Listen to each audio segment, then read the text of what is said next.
ஆண்டவரும் உலக இரட்சகருமாகிய இயேசு கிறிஸ்துவின் இனிய நாமத்தில் யாவருக்கும் என் அன்பின் வாழ்த்துக்கள். முள்கிரீடம் சூட்டப்பட்ட தலையை பார்ப்பேன், பொற்கிரீடம் சூட்டி நானும் புகழ்ந்திடுவேன். முள்கிரீடம் சூட்டப்பட்ட தலையை பார்ப்பேன், பொற்கிரீடம் சூட்டி நானும் புகழ்ந்திடுவேன். வாரினால் ஆடிப்பட்ட முதுகை பார்த்து, வாரினால் ஆடிப்பட்ட முதுகை பார்த்து, ஒவ்வொரு காயங்களால் முத்தம் செய்வேன், ஒவ்வொரு காயங்களால் முத்தம் செய்வேன். இன்ப இயேசு ராஜாவை நான் பார்த்தால் போதும், மகிமையில் அவரோடு நான் வாழ்ந்தால் போதும். என்னுள்ளம் நன்றியால் நிறைந்திடுதே, எந்த நின் பாக்கிய வீட்டை நினைக்கையிலே. என்னுள்ளம் நன்றியால் நிறைந்திடுதே, எந்த நின் பாக்கிய வீட்டை நினைக்கையிலே. அல்லேலூயா ஆமென், அல்லேலூயா, அல்லேலூயா ஆமென், அல்லேலூயா. வர்ணிக்க எந்த நாவு போதாதையா, வர்ணிக்க எந்த நாவு போதாதையா. இன்ப இயேசு ராஜாவை நான் பார்த்தால் போதும், மகிமையில் அவரோடு நான் வாழ்ந்தால் போதும். இயேசுவின் இரத்தத்தால் மீட்கப்பட்டு, வசனமாம் வேலியாலே காக்கப்பட்டு, இயேசுவின் இரத்தத்தாலே மீட்கப்பட்டு, வசனமாம் வேலியாலே காக்கப்பட்டு, கரிதீரை அற்ற பரிசுத்தரோடு, கரிதீரை அற்ற பரிசுத்தரோடு, ஏழையான் பொன் வீதியில் லாவிடுவே, ஏழையான் பொன் வீதியில் லாவிடுவே. இன்ப இயேசு ராஜாவை நான் பார்த்தா போதும், மகிமையில் அவரோடு நான் வாழ்ந்தால் போதும். இன்ப இயேசு ராஜாவை நான் பார்த்தா போதும், மகிமையில் அவரோடு நான் வாழ்ந்தால் போதும். நித்தியமா மோட்ச வீட்டில் சேர்ந்தால் போதும், நித்தியமா மோட்ச வீட்டில் சேர்ந்தால் போதும். அல்லேலூயா கூட்டத்தில் நான் மகிழ்ந்தால் போதும், அல்லேலூயா கூட்டத்தில் நான் மகிழ்ந்தால் போதும். ஆகா எக்காலம் என்று முழங்கிடுமோ, ஏழையே நாவல் என்று தீந்திடுமோ. ஆகா எக்காலம் என்று முழங்கிடுமோ, ஏழையே நாவல் என்று தீந்திடுமோ.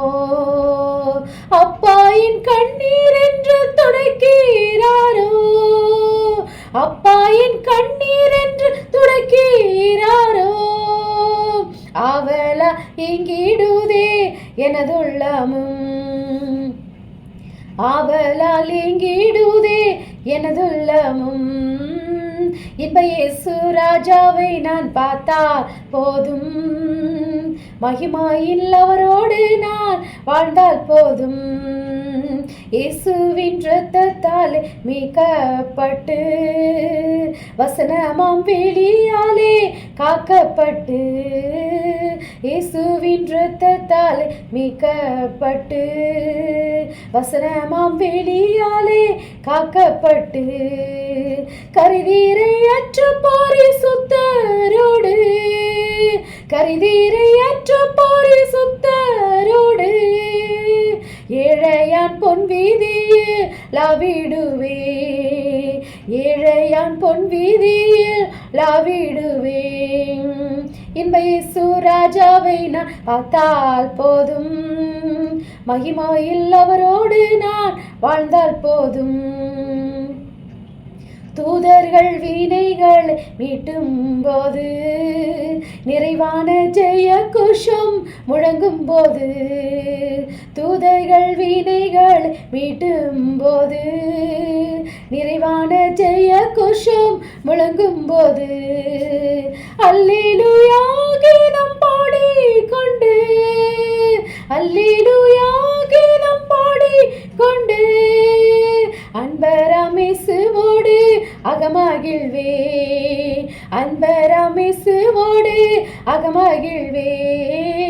இயேசு ராஜாவை நான் பார்த்தா போதும், மகிமாயில் அவரோடு நான் வாழ்ந்தால் போதும், என்னுள்ளம் நன்றியால் நிறைந்திடுதே, எந்த நீன் பாக்கிய வீட்டை நினைக்கையிலே, என்னுள்ளம் நன்றியால் நிறைந்திடுதே, எந்த நீன் பாக்கிய வீட்டை நினைக்கையிலே. அல்லேலூயா ஆமென் அல்லேலூயா, அல்லேலூயா ஆமென் அல்லேலூயா. வர்ணிக்க எந்த நாவு போதாதையா, வர்ணிக்க எந்த நாவு போதாதையா. இயேசு ராஜாவை நான் பார்த்தால் போதும், மகிமாயில் அவரோடு நான் வாழ்ந்தால் போதும், இயேசு ராஜாவை நான் பார்த்தால் போதும், மகிமாயில் அவரோடு நான் வாழ்ந்தால் போதும். ஆமென். Price God. திக்கற்றவர்களாக போகும் உன் பிள்ளைகளை ஒப்புவி, நான் அவர்களை உயிரோடே காப்பாற்றுவேன். எரேமியா 49:11. ஆங்காங்கே நடக்கின்ற போர்கள், சுயபாவம், வேறு பல சூழ்நிலைகள் மனிதனை திக்கற்ற நிலைக்கு தள்ளிவிடுகிறது. இது தனி மனிதனின் சுய தெரிந்தெடுப்பினாலும் ஏற்படலாம், அல்லது ஒரு கூட்ட ஜனத்துக்கும் ஏற்படலாம். இப்படிப்பட்ட வேதனை நிறைந்த நிலையை நாம் சந்தித்திருக்கிறோமா?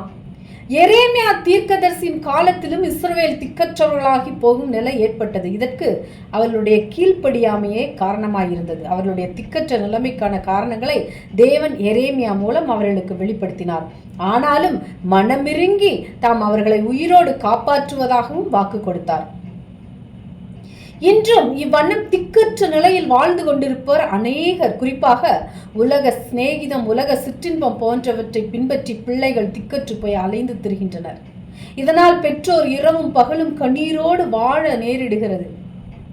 நாம் வாசித்த வேத பகுதியில் இயேசு கூறிய உவமையில் திசை கெட்டு போன ஒரு மகனின் தகப்பனை சந்திக்கிறோம். அவனும் மிகுந்த மனவேதனையை அடைந்திருப்பான். எத்தனை வருடங்கள் இத்தந்தை தன் மகனுக்காக கண்ணீர் விட்டாரோ யாரும் அறியார்கள். ஆனால் சடுதியாக ஒரு நாள் தன் குமாரன் தூரத்தில் வருவதை கண்ட தந்தை ஓடி சென்று தன் குமாரனை அணைத்து கொண்டு முத்தம் செய்தான். லூக்கா 15:20. தன் சுய தெரிவினால் திக்கற்றவனாக போன நிலையில் இருந்த மகனுக்காக ஏக்கத்தோடு காத்திருந்த தந்தையிடம் மகன் திருந்தினவனாக திரும்பி வந்தான். அன்பான தேவ பிள்ளைகளை, இன்றும் அநேக பிள்ளைகள் திக்கற்று போய் இருக்கிறார்கள். அவர்களை தேவன் காண்கிறார். அவர் சகலத்தையும் சகலரையும் அறிந்திருக்கிறார். திக்கற்றவர்களை இன்று மீட்க வல்லவராயிருக்கிறார். ஆகவே பிள்ளைகளை தேவ கரத்தில் ஒப்புவித்து தொடர்ந்து ஜெபிப்போம். நிச்சயம் தேவன் அவர்களை பாதுகாப்பார். அவர்கள் திரும்ப வருவார்கள். திக்கற்றவர்களாக போகும் உன் பிள்ளைகளை ஒப்புவி, நான் அவர்களை உயிரோடு காப்பாற்றுவேன். எரேமியா 49:11 கர்த்தர் கூறிய வார்த்தைகள் உண்மையுள்ளது, உண்மையுள்ளவர் தேவன். இன்னும் எத்தனை வருடங்களோ என்ற ஏக்கத்தினால் சோர்ந்து தளர்ந்து போகாமல் தொடர்ந்து போராடி ஜெபிக்கும் ஜெபத்துக்கு நிச்சயம் பதில் உண்டு. இதோ ரட்சிக்க கூடாதபடிக்கு கர்த்தருடைய கை குறுகி போகவும் இல்லை, கேட்க கூடாதபடிக்கு அவருடைய செவி மந்தமுமாகவும் இல்லை. ஏசாயா 59:1. ஏசாயா 1:17 நன்மை செய்ய படியுங்கள், நியாயத்தை தேடுங்கள், ஒடுக்கப்பட்டவனை ஆதரித்து திக்கற்ற பிள்ளையின் நியாயத்தையும் விதவையின் வழக்கையும் விசாரியுங்கள். கொலோசியர் 5:10 நீங்கள் வேறு விதமாய் சிந்திக்க மாட்டீர்கள் என்று நான் கர்த்தருக்குள் உங்களை குறித்து நம்பிக்கையாயிருக்கிறேன். உங்களை கலக்குகிறவன் எப்படிப்பட்டவனாய் இருந்தாலும் தனக்கேற்ற ஆக்கினையை அடைவான். உன் பண்டிகையிலும் நீயும் உன் குமாரனும் உன் குமாரத்தியும் உன் வேலைக்காரனும் உன் வேலைக்காரியும் உன் வாசல்களில் இருக்கிற லேவியனும் பரதேசியும் திக்கற்ற பிள்ளையும் விதவையும் சந்தோஷப்பட கடவீர்கள். உன் பிரபுக்கள் முரடரும் திருடரின் தோழருமாய் இருக்கிறார்கள். அவர்களில் ஒவ்வொருவனும் பரிதானத்தை விரும்பி கைக்கூலியை நாடித் திரிகிறான். திக்கற்ற பிள்ளையின் நியாயத்தை விசாரியார்கள். விதவையின் வழக்கு அவர்களிடத்தில் ஏறுகிறதுமில்லை. நீ உன் தேவனாகிய கர்த்தருடைய சந்நிதியில் போய் அவரை நோக்கி, தேவரீர் எனக்கு கொடுத்த எல்லா கட்டளைகளின்படியும் நான் பரிசுத்தமான பொருள்களை என் வீட்டிலிருந்து எடுத்து வந்து லேவியனுக்கும் பரதேசிக்கும் திக்குற்ற பிள்ளைக்கும் விதவைக்கும் கொடுத்தேன். உம்முடைய கட்டளைகளில் ஒன்றையும் நான் மீறவும் இல்லை, மறக்கவும் இல்லை. யாக்கோபு 1:27. திக்கற்ற பிள்ளைகளும் விதவைகளும் படுகிற உபத்திரவத்திலே அவர்களை விசாரிக்கிறதும் உலகத்தால் கரைபடாதபடிக்கு தன்னை காத்துக் கொள்ளுகிறதுமே பிதாவாகிய தேவனுக்கு முன்பாக மாசில்லாத சுத்தமான பக்தியாயிருக்கிறது. சங்கீதம் 10:14. அதை பார்த்திருக்கிறீரோ? உபத்திரவத்தையும் குரோதத்தையும் கவனித்திருக்கிறீரே, நீர் பதிலளிப்பீர். ஏழையானவன் தன்னை உமக்கு ஒப்புவிக்கிறான், திக்கற்ற பிள்ளைகளுக்கு சகாயர் நீரே. சங்கீதம் 10:18. மண்ணான மனுஷன் இனி பலவந்தம் செய்ய தொடராதபடிக்கு தேவரின் திக்கற்ற பிள்ளைகளுக்கும் ஒடுக்கப்பட்டவர்களுக்கும் நீதியை செய்ய உம்முடைய செவிகளை சாய்த்து கேட்டருளுவீர். சங்கீதம் 68:5. தம்முடைய பரிசுத்த வாசஸ்தலத்தில் இருக்கிற தேவன் திக்கற்ற பிள்ளைகளுக்கு தகப்பனும் விதவைகளுக்கு நியாயம் விசாரிக்கிறவருமாயிருக்கு. சங்கீதம் 146:9. பரதேசிகளை கர்த்தர் காப்பாற்றுகிறார், அவர் திக்கற்ற பிள்ளையும் விதவையும் ஆதரிக்கிறார், துன்மார்க்கரின் வழியோ கவிழ்த்து போடுகிறார்.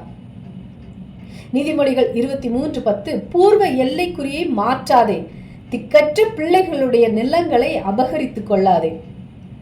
சங்கீதம் 82:3. ஏழைக்கும் திக்கற்ற பிள்ளைகளுக்கும் நியாயம் செய்து சுருமைப்பட்டவனுக்கும் திக்கற்றவனுக்கும் நீதி செய்யுங்கள். யோபு 29:12. முறையிடுகிற ஏழையையும் திக்கற்ற பிள்ளையையும் உதவியற்றவனையும் ரட்சித்தேன்.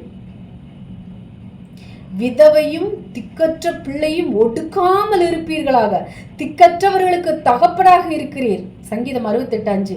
தம்முடைய பரிசுத்த வாசஸ்தலத்தில் இருக்கிற தேவன் திக்கற்ற பிள்ளைகளுக்கு தகப்பனும் விதவைகளுக்கு நியாயம் விசாரிக்கிறவருமாயிருக்கிறார், திக்கற்றவர்களுக்கு சகாயராக இருக்கிறார். சங்கீதம் 10:14. உபத்திரவத்தையும் குரோதத்தையும் கவனித்திருக்கிறீர், நீர் பதிலளிப்பீர். ஏழையானவன் தன்னை உமக்கு ஒப்புவிக்கிறான், திக்கற்ற பிள்ளைகளுக்கு சகாயர் நீரே. திக்கற்றவர்களுக்கு நியாயம் செய்கிறார். உபாகமம் 10:18. அவர் திக்கற்ற பிள்ளைகளுக்கும் விதவைக்கும் நியாயம் செய்கிறவரும் அந்நியன் மேல் அன்பு வைத்து அவனுக்கு அன்னவஸ்திரம் கொடுக்கிறவருமாயிருக்கிறார், திக்கற்றவர்களுக்கு ஆதரவு தருகிறார். சங்கீதம் 146:9. பரதேசிகளை கர்த்தர் காப்பாற்றுகிறார், அவர் திக்கற்ற பிள்ளைகளையும் விதவையும் ஆதரிக்கிறார், துன்மார்க்கரின் வழியோ கவிழ்த்து போடுகிறார், திக்கற்றவர்களின் ஜெபம் கேட்கிறார். சங்கீதம் 102:16. திக்கற்றவர்களுடைய ஜெபத்தை அலட்சியம் பண்ணாமல் அவர்கள் விண்ணப்பத்தை அங்கீகரிப்பார். சங்கீதம் 146:9. பரதேசிகளை கர்த்தர் காப்பாற்றுகிறார், அவர் திக்கற்ற பிள்ளைகளையும் விதவைகளையும் ஆதரிக்கிறார். மல்கியா 3:5-6. நான் நியாய தீர்ப்பு செய்யும்படி உங்களிடத்தில் வந்து எனக்கு பயப்படாமல் விதவைகளும் திக்கற்ற பிள்ளைகளுமாகிய கூலிக்காரரின் கூலியை அபகரித்துக் கொள்ளுகிறவர்களுக்கும் பரதேசிக்கு அநியாயம் செய்கிறவர்களுக்கும் விரோதமாய் தீவிரமான சாட்சியாய் இருப்பேன் என்று சேனைகளின் கர்த்தர் சொல்லுகிறார். யாக்கோபு 1:27. திக்கற்ற பிள்ளைகளும் விதவைகளும் படும் உபத்திரவத்திலே அவர்களை விசாரிக்கிறதும் உலகத்தால் கரைபடாதபடிக்கு தன்னை காத்து கொள்ளுகிறதுமே பிதாவாகிய தேவனுக்கு முன்பான மாசில்லாத சுத்தமான பக்தியாயிருக்கிறது. யாத்ராம் 22:22-23. திக்கற்ற பிள்ளைகளையும் ஒடுக்காமல் இருப்பீர்களாக, அவர்களை எவ்வளவாகிலும் ஒடுக்கும் போது அவர்கள் என்னை நோக்கி முறையிட்டால் அவர்கள் முறையிடுதலை நான் நிச்சயமாய் கேட்டு, ஆமென். தனக்கு அன்பானவர்களை இழந்து தனிமை என்ற கொடுமையில் வாடும் சில நண்பர்கள் அவர்கள் வாழ்க்கை பூத்து குலுங்கிய நாட்கள் மறைந்து போய் வெறுமையாய் தனிமையாய் வாழ்வதை பார்க்கும்போது வேதனை தான் வரும். அவர்கள் கண்களில் காணும் வெறுமை ஏதோ கடமைக்காக வாழ்கிறோம் என்பது போல அவர்கள் வாழும் வாழ்க்கை இவையெல்லாம் நம்மால் மறுக்க முடியாதவை.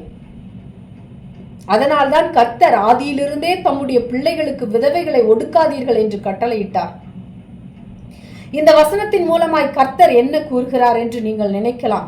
நம்முடைய வேகமாய் சுழலுகின்ற வாழ்க்கையில் விதவைகளையும் திக்கற்ற பிள்ளைகளையும் கவனிக்க நமக்கு எங்கே நேரம் இருக்கிறது என்று எண்ணலாம். தேவனாகிய கர்த்தர் ஏசாயா 1:23 யூதாவின் ராஜாக்களுக்கு விதவைகளின் வழக்கை விசாரிக்கும்படியாக எச்சரிப்பு கொடுத்தார். ஏன் தெரியுமா? அவர்கள் பொன்னையும் வெள்ளியையும் பரிதானத்தையும் கைக்கூலியும் நாடி அலைந்தார்கள். ஆனால் விதவைகளுக்கு நேரம் ஒதுக்க முடியவில்லை. அதுக்கு கர்த்தர் எரிச்சல் உண்டாக்கியது. தனிமையில் வாடும் நண்பர்களுக்கு நாம் செய்யும் சிறு உதவிகளையும் கர்த்தர் கவனிக்கிறார். நீ இன்று அவர்களுக்கு செய்யும் சிறு உபகாரங்களுக்கும் பலன் உண்டு. நாம் அன்புடன் விசாரித்து செய்கிற தொலைபேசி அழைப்புகள், அவ்வப்போது பேசுகிற ஆதரவான சில வார்த்தைகள், நம்முடைய நட்பு, அவருடைய துக்கத்தில் நாம் எடுக்கிற பங்கு, எப்பொழுதும் நாம் அவர்களோடு இருப்போம் என்று நாம் கொடுக்கிற மனதைரியம், சரீர பிரகாரமாய் நாம் செய்கிற சிறு உதவிகள், இவை அனைத்தும் கர்த்தருடைய பார்வையில் நிச்சயம் சென்றடையும். விதவைகளையும் திக்கற்றவர்களையும் அலட்சியப்படுத்தாதே. இது தேவனின் கட்டளை. இன்றே உன்னால் முடிந்த சிறு காரியங்களை செய். நேரமில்லை என்று காரணத்தை கூறாதே. பட்டுப்போன ஒற்றை மரமாய் காணப்படும் நம் நண்பர்கள் தேவனுடைய பார்வையில் விசேஷமானவர்கள். ஆமென். அல்லேலூயா. Price God. தேவன் தாமே இந்த வார்த்தையின் மூலம் உங்களை ஆசீர்வதிப்பாராக. நீங்கள் ஆசீர்வதிக்கப்பட்டவர்கள். அல்லேலூயா.